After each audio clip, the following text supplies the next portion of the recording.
వేములవాడ భీమేశ్వర స్వామి ఆలయంలో నాద బ్రహ్మ లయ బ్రహ్మ సద్గురు శ్రీ త్యాగరాజస్వామి వారి ఆరాధన ఉత్సవాలు వైభవంగా ప్రారంభమయ్యాయి.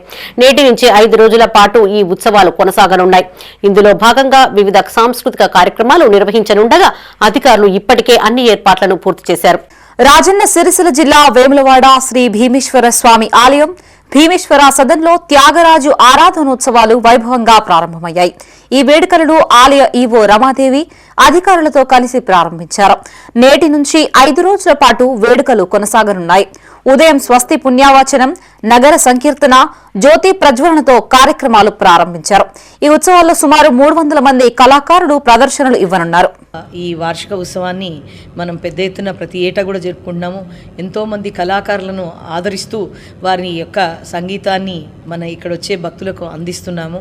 దీనిలో భాగంగా ఒక కమిటీని కూడా వేసి మనం కళాకారులను ఆ ప్రోగ్రామ్స్ని సెలెక్ట్ చేసి, అంటే మనకి ఇక్కడ విస్తరణలో భాగంగా ప్లేస్ లేకపోయినప్పటికీ కూడా ఉన్నటువంటి ప్లేస్లోనే మనం వేదికలను వేసుకొని మనం ఇక్కడ కార్యక్రమాన్ని జరుపుకుంటున్నాము. త్యాగరాజ స్వామివారు తెలియని వారు ఉండరు, త్యాగరాజ కీర్తనలను వినని వారు ఉండరు.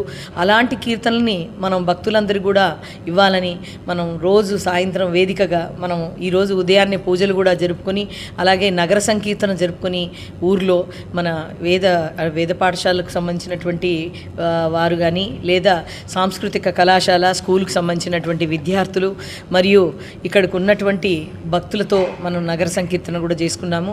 ఇక్కడ ఈరోజు ఘనంగా జ్యోతి ప్రజ్వలన చేసి వేదికను ప్రారంభించి శ్రీ త్యాగరాజ స్వామి కాగా త్యాగరాజ స్వామి వారి ఆరాధనోత్సవాల ఏర్పాట్లపై బీజేపీ నాయకులు ప్రతాప రామకృష్ణ ఆగ్రహం వ్యక్తం చేశారు.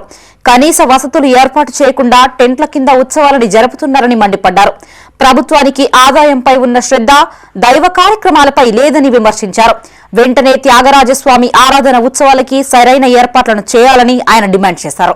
దానికి కేవలం నామమాత్రంగా గతకాలం కొన్ని వందలేళ్లకెళ్ళి ఆనవాయితీగా వస్తున్నాయి, మేము చేయాలి తప్పితే మాకు చేయాలని ఇంట్రెస్ట్ లేని విధంగా ప్రవర్తిస్తూ ఉంది. రెమ్యునరేషను జనరల్గా కళాకారులు ఎక్కడ కూడా రెమ్యునరేషన్ కోసం ఎక్కడ డిమాండ్ చేయరు. అంటే భగవంతుని సన్నిధిలో వాళ్ళ కళను ప్రదర్శించే విధంగా చేసే ప్రయత్నం చేస్తూ ఉన్నారు తప్పితే రెమ్యునరేషన్ కోసం కాదు.